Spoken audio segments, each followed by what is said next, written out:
Hello, League City. I am Sarah Greer Osborne, the spokeswoman and communications director for the City of League City. And I'm joined today by City Council candidate Shawn Byars, and you are running for Council Position 4. Welcome. Thank you for joining me today. Thanks for having me. I'm glad to be here. So we have been doing interviews with all the council candidates, and we're going to continue to do so. We have 7. And if you're wondering why I am wearing a mask and Shawn is not, is we are allowing the candidates to not wear a mask. So frankly, you can hear them. This muffles your conversation, and you know, I like to see people's faces when they talk, right? I mean, that's a big kind of indicator of how do you feel about that person. So no mask for Shawn. I'm going to wear the mask.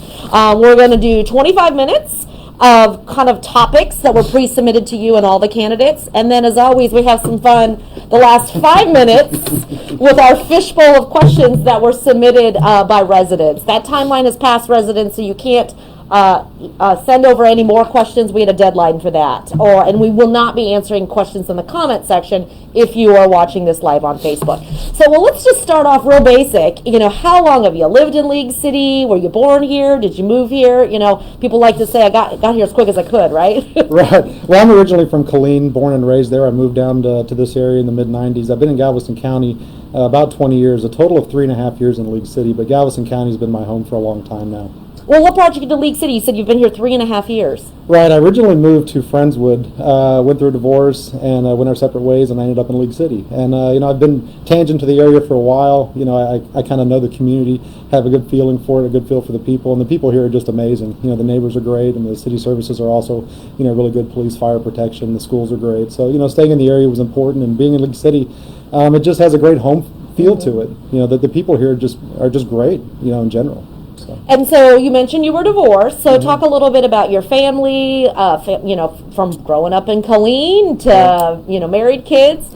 Well, I grew up in a military town. I was raised by my grandparents. My grandfather served in the Army for 29 years. Wow. He retired a command sergeant major. My grandmother was originally from Lithuania, survived the Nazis invading her home country when she was a teenager, so I had a little bit of a different upbringing than some. Yeah, so, you know, coming here, you know, after high school, you know, a long career in oil and gas. I'm a mechanical engineer by trade. Now, did your grandparents move to this area as well? No, what brought you from Killeen to this area? Well, my grandfather passed away right after I graduated high school, and I decided to move down here. There's more opportunities. My dad was living down here at the time, so I came down and moved in with him for a while, and started my career. You know, went to college eventually down in this area. Where'd you go? U of H. I'm a Cougar. Awesome. Go Cougs. Go Cougs. That's right. So, but I've got 2 great daughters in Clear Creek schools. One's 14, one's 6.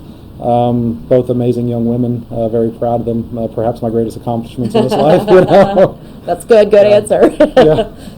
Well, talk a little bit more about your career and what you've done. You know, starting out and kind of over the years. Well, I started out working in at a robotics company in Clear Lake. Actually, I had 2 stints with them. I learned machining and CNC programming. Eventually went on to drafting, CAD drafting. So what was your major at U of H then? Mechanical engineering technology. Okay. Yeah, but I went to school later. I'd actually been in industry for about 12. Oh, geez, it's been so long now. It's like 12 or 13 years I was in the workforce. Traveled overseas quite a bit. Worked in Russia. Worked in the Middle East. Oh, wow. Yeah, my mission was totally economic. You know, like I said, I didn't serve in the armed forces. But we were doing HVAC installations overseas, industrial ones, so I was doing a lot of the programming and electronics installation for them.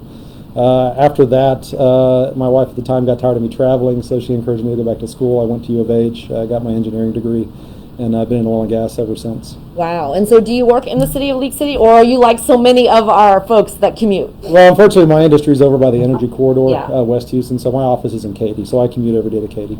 So pretty common, though, for a lot of our residents. A lot of folks don't realize that the bulk of our 60% of our residents commute. And frankly, most of them commute to the energy corridor just like you do. Yeah, it's been a big talking point to get more, you know, corporate, you know, offices in our area, too, so we can have more of a diverse, you know, professional base as well. So where are you working now? You said in the energy corridor doing what? Same thing? Mechanical engineering. Mechanical engineering. Yeah. Great.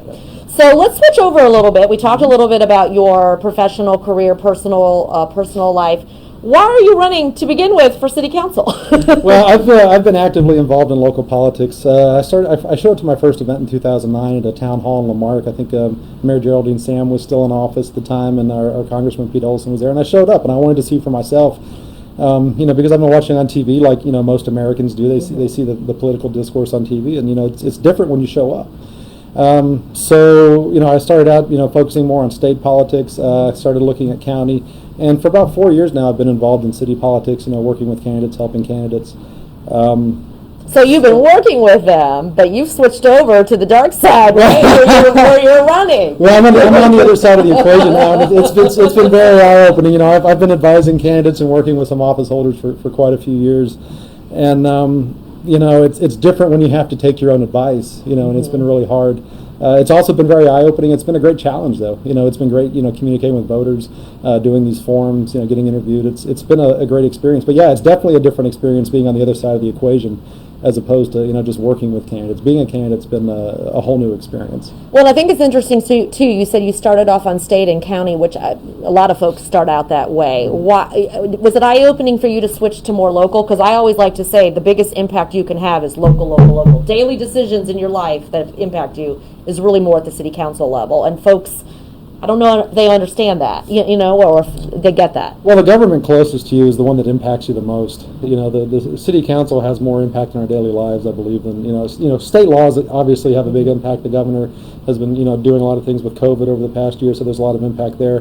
But local politics is a different animal. State levels, one thing, federal is totally something else. But it's just a smaller version in a lot of ways. But the interactions with the voters is a little different. The priorities are different. Bringing a lot of the national issues locally, while some are really relevant, a lot of them really don't impact us. They're outside of the purview of council. So it's been eye-opening to see the different levels of government, how they, what their purviews are, what's within their scope of work, and having been interacting with council and the city, for the past couple of years, 4 years now. It's it's been very educational. So that leads me to my next question. What experience, and you've talked a little bit about this already, but what experience do you have that you believe makes you qualified to serve on council? Well, there's a couple things. Professionally, I've been working with large projects over the course of my career, large oil and gas projects. Some of the projects exceeded the yearly city budget. A lot of offshore drilling projects. So I have a lot of experience with project controls, what it takes to get projects done, the kind of resources and manpower you need. And I also have realistic expectations when it comes to projects. I know the city's, has a lot of projects underway because of the general obligation bond we have passed. Right. I think we just hit a milestone. I think, $50 million. $50 million, we sure did, in 1 year, which is a lot. That's hard work. It's hard work. Yeah. I know the city has a dedicated staff, and the engineers are working a lot of, the project managers are working hard on these projects to get them expedited. So. Aside from that, I have a lot of political experience. I understand, how things work. I understand, I know a lot of the people locally at the county level, the city level. Good communication with a lot of those folks. So I have a very strong political will. So when it comes to, pushing things through and being steadfast on issues, I think I bring a lot to the table in that regard as well. Great. Now, so let's switch over to your overall platform and issues, the meat of our conversation. The meat, okay. The meat that folks want to know. Where do you stand on certain issues, or specifically, what do you want to see addressed? What do you want council to address if you are elected? Well, over the last several years, we've seen council change. I think a lot of the political discourse has died down. It's a much more civil council, a more thoughtful one, and I think they've done a really great job over the last couple of years. Having spoken with the city manager, it sounds like council's providing them everything they need to make these, make sure these projects get done. So my platform is very simple. I don't want to mess with things. I want to keep the momentum going on these projects. Make sure, that the city manager has the resources and the manpower he needs to get these projects done, because people want these drainage projects implemented, and they take time. So my whole stance is, let's make sure we keep let's stay the course. Let's keep things moving. Any other issues specific that you want to see addressed, or really just kind of continue on this path of success, frankly, that the city's kind of been on for the last couple of years? Well, I want to see these projects come to fruition. Yeah. We also have to consider new projects going forward. There's some more regional solutions we need to look at. There's a lot of work being done on drainage throughput. Our neighbors to the north are making it more efficient for floodwaters to flow down our way, so we have to be cognizant of that. I think we also have to look at long-term projects, at a county, state level, maybe even a federal, getting federal input on surge protection, I think, which will help, the draining and flooding issues. So infrastructure projects is pretty much my big focus. I want to see those get done, and I want to make sure that the future projects are evaluated properly and we're getting solutions that we need to help us in the long term.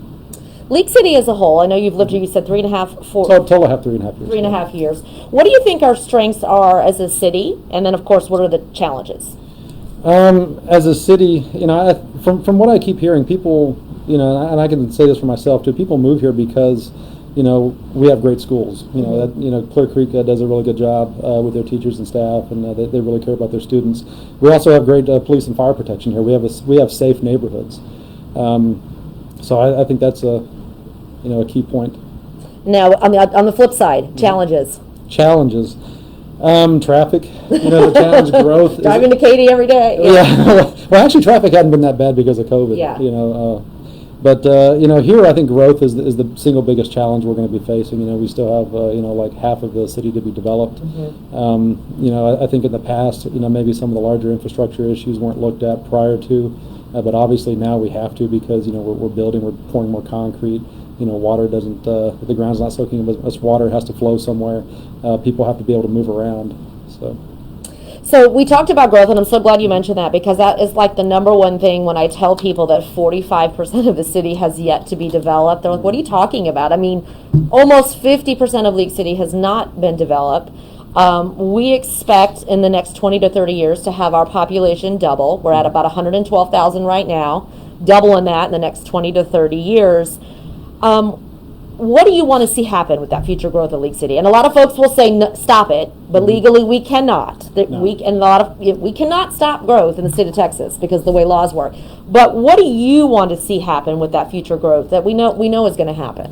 What I'd like to see is a diversification of the tax base. I'd like to see, I guess this really isn't a great place for industrial,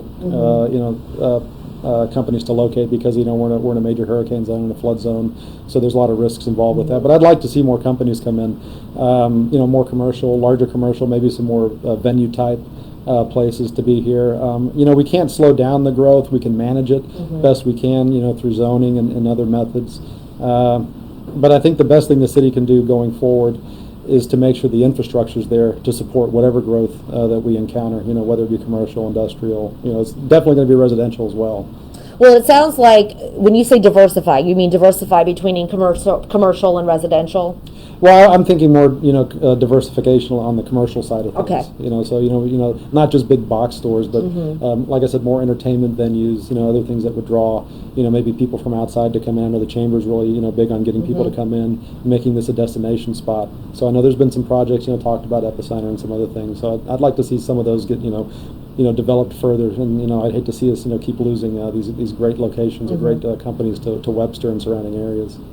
So, as we talk about growth, talk about your thoughts on the growth and evolution on the city's parks, and then on library. What do we need to do to meet the needs of our growing city? So we'll start with kind of parks and recreation first. Well, if the city is going to provide a service, I hope there be utilization. So a lot of these things that people are asking for, I believe, will be heavily utilized. The dog park that was installed. It's gotten great utilization. The library has a high utilization rate. Since COVID is starting to wane a little bit, I think people are going to start coming out more. So I know the folks on the west side, want some library service, and a lot of people have been talking about this. But I think we need to look at, maybe getting away from the traditional style of libraries. I know a lot of folks are talking about, a technology center. It's a great hub for the community to come together, especially for the young folks and the older folks in our community, giving them events and things to do. So I'd like to see an expansion on the west side, but I believe that kind of expansion, should be put to the voters ultimately, because we have a lot of... Like we did in the bond.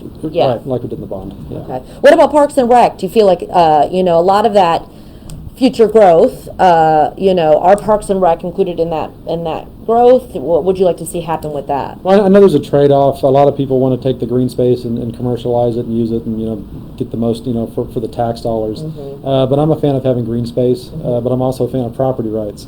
So my hope is that when developers come in, that there's forethought as far as how much green space is incorporated into the city. I know it's hard to force master development, master planning, and a lot of folks don't like that, especially people that are investing, in the properties they're developing. But yeah, I think we do need to, put more emphasis on that.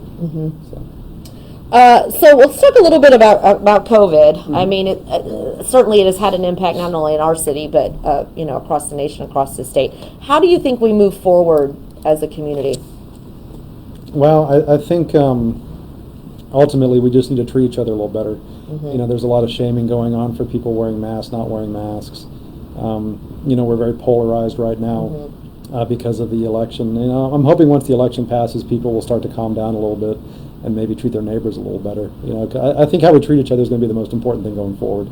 But we need to, you know, help our businesses essentially. You know, we need to shop local. We need to put money into our local businesses. You know, it's a tough situation. It's not just affecting our community. Obviously, it's a nationwide, it's a worldwide event. But we have a strong community. You know, after what's happened during Harvey and other catastrophes, you know, the community pulls together. So I have a feeling that once this election's over and tempers start cooling, I think that the community will start coalescing more and we'll move past this.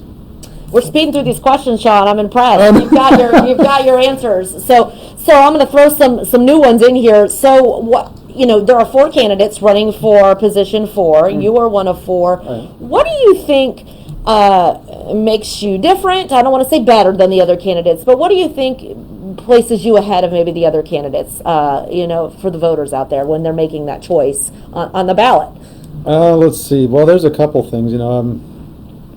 First, I guess my political experience is the first thing that sticks out. I've been actively engaged. I've been showing up.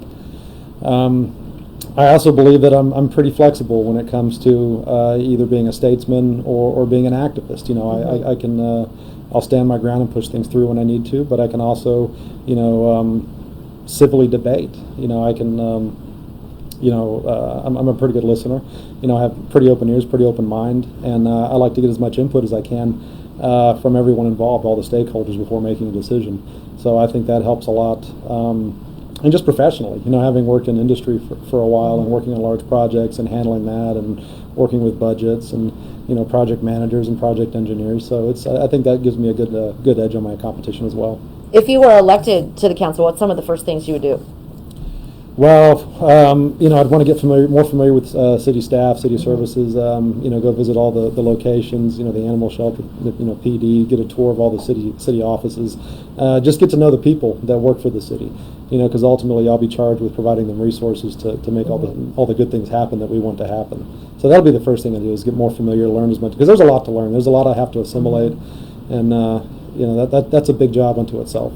Well, and the biggest thing that city council is involved in is budget, and then that actually starts as early as March. Yes, it's a long grueling process. Started the fiscal 2021 budget started October 1st, but we're already thinking about fiscal year 2022. But that's the way it works in city government. All right, I don't know, Nora, how much time we have left here, but I'm going to switch on over to the Fishbowl questions because you have just plowed through these, John. So we're going to go for it. Okay. So the way this works, we're just going to keep having you pulling them out and answer them. All right, let's see. The way it's going, he may get through all time. He may be the first candidate that you just get through all of them. Okay, discuss a traffic mobility-related project that is currently part of the city's capital improvement program and what you will do to promote this project. Let me see. That's a good question. That's digging into the weeds. Well, and that's certainly, when we talk about capital improvement programs, that does include all 31 programs in the bond, so that is the 21 drainage and the 10 traffic as well. And but is there any one in particular that? Well, I live downtown in the old part of League City, and Park Street's been renovated. They're working on League Park right now. That will be done, actually, yes, in the next couple of weeks and opening back up. Yeah, and I know this isn't part of the capital improvement program, but a lot of talk has been going on about suicide lanes lately and improving medians, and I'm really looking forward to that, because I think we have a dangerous situation where we have a lot of oncoming traffic heading in the same direction, and potential for collisions, and so I'm looking forward to that project being done, actually. Yeah, no, that's going to be happening before we know it, as we work with TxDOT on that project. So, all right, you get to pick another one out of the whole. Let's see. The city currently provides hotel occupancy taxes to the Butler Museum to support their day-to-day operational costs. Do you support using HOT funds for the museum currently and in the future? I think there needs to be a middle ground there. I think, Butler not being able to have events has hurt them financially. It takes away their ability to self-finance.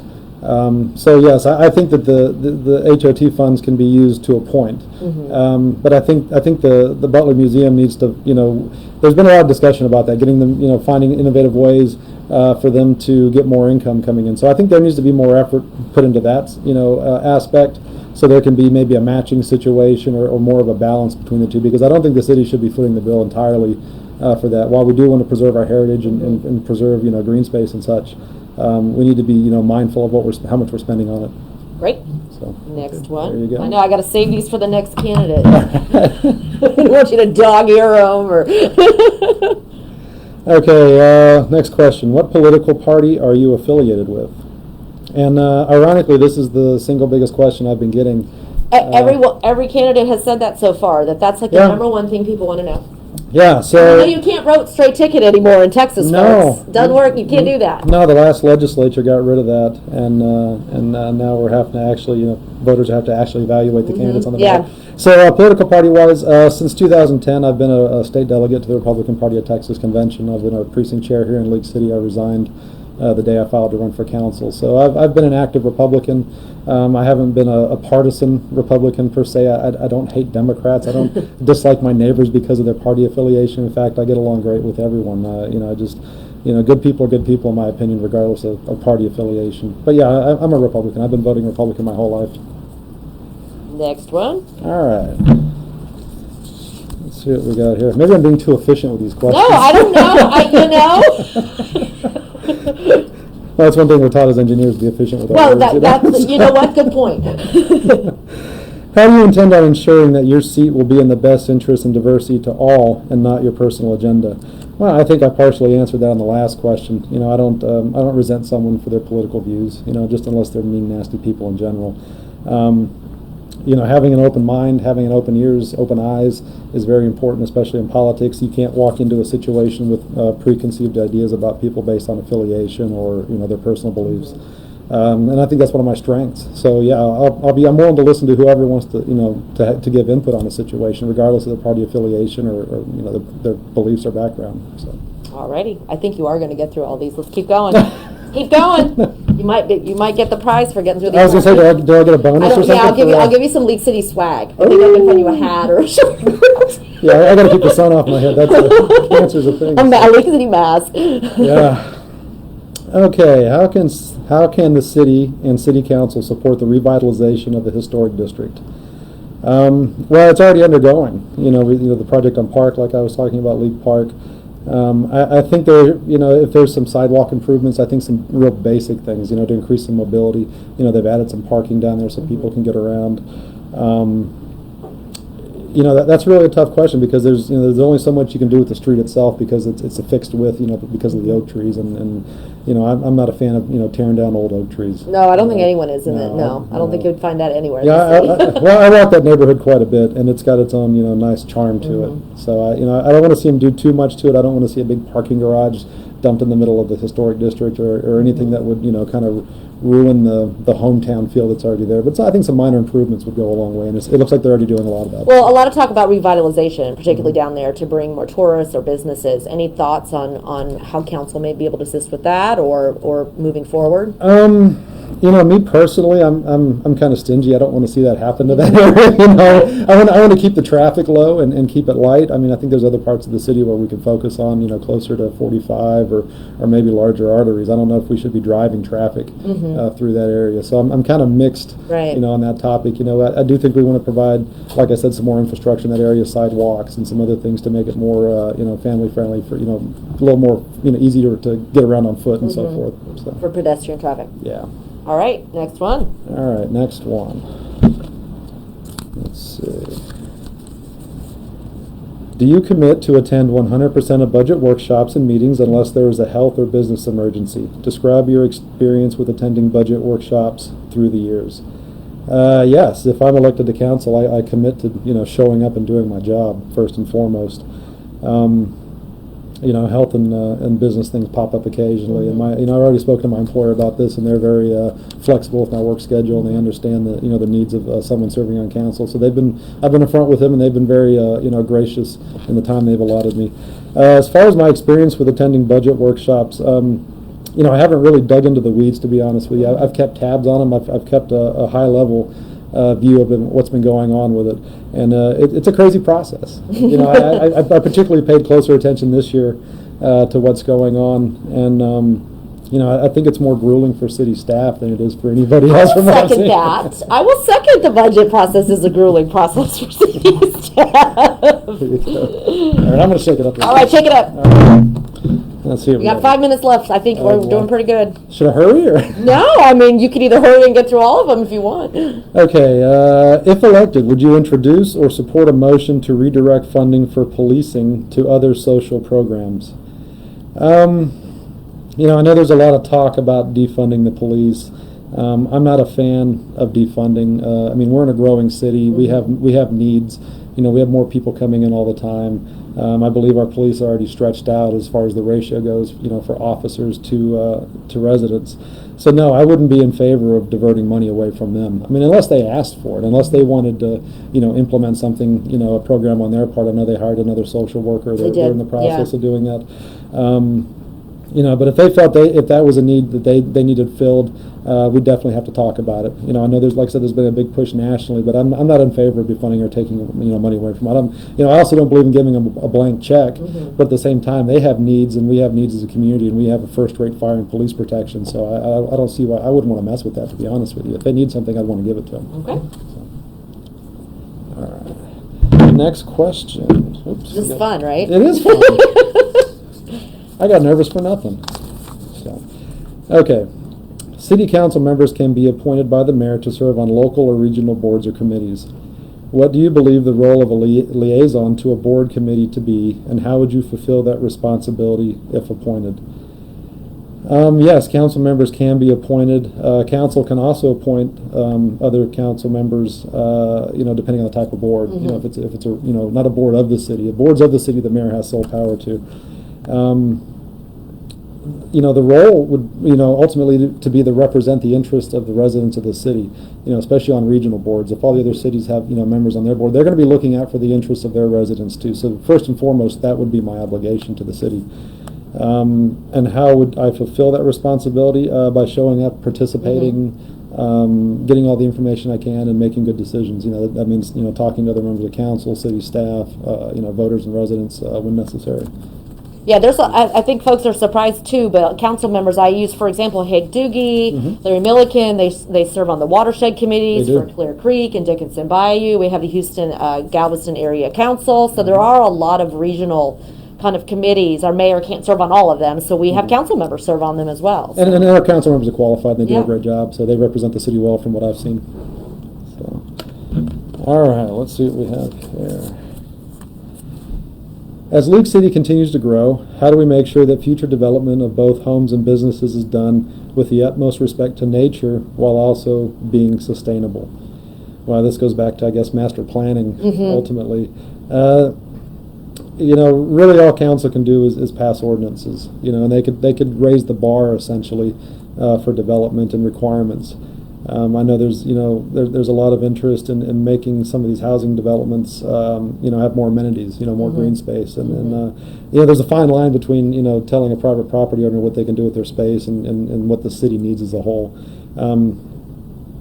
So that's but we do need to take care of the environment ultimately too. So I'm in favor of a balance, happy medium kind of. Definitely a balance. Oh, so. Well, we are getting the 1 minute sign, which means we didn't get through the bowls, but I'll maybe still give you a hat. With this 1 minute left, Shawn, what else do you want to say just to folks who are watching or listening before they get out and vote? Well, thanks for tuning in. Thanks for taking the time to watch this. It's been a pleasure living in League City, and I'd be honored to serve on the council. Just if nothing else, just please go out and vote. Yeah, thank you for that. Yeah. Vote, more than ever. Yeah, just once though. Yes, yes, please, just once. Well, thank you, League City, for watching. Thank you, Shawn, for joining us today. This is going to be on Facebook, so you can rewatch it anytime, which is great. We're also going to put it on our Comcast channel and also on the city's website. So there'll be multiple places for folks to watch this and to share, of course, with friends and family on your end. Thank you again for watching. Most importantly, get out and vote. Early voting is until October 30th. Plenty of opportunities, and it means you can vote at any location in Galveston County. So you don't have to go to a particular polling place. We have all those locations and information at leaguecity.com. So thanks again, League City, for watching. And as always, stay safe. Keep wearing that mask. We are stronger and we are better together. Thanks.